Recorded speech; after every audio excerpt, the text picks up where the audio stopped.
ಹೋಮ ಅರ್ಧವಿದೆ, ಕೈಬಳೆ ಕಮ್ಮಿ ಇದೆ, ಕೈತಲೆ ಕೆಟ್ಟಿದೆ, ಗಲ್ಲವು ಕಟ್ಟಿದೆ, ಎಲ್ಲಿಗೆ ಹೋಗಿದೆ? ಕಾಲ್ಗಳು ಬೀಗುತ್ತಿವೆ, ಕಣ್ಗಳು ತೇಗುತ್ತಿವೆ, ಸೊಂಟವು ತಕ್ಕದೆ ಹೆಣ್ಣೆಡೆ ಹಿಕ್ಕಿದೆ, ಯಾಕೆ ಆಗಿದೆ?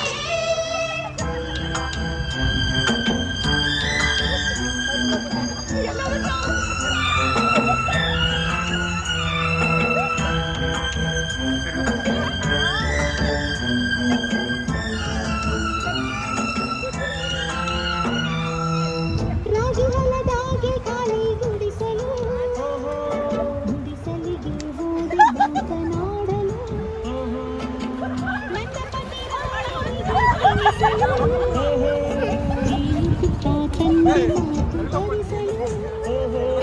ತುಂಬಾ ಹೊಸ ಮಾತು ಕಲಿಸಿಕೊಟ್ಟಳಮ್ಮ, ಜೇನು ತುಪ್ಪ ಕೊಟ್ಟು ಕೊಡು ಎಂದ ನಮ್ಮ.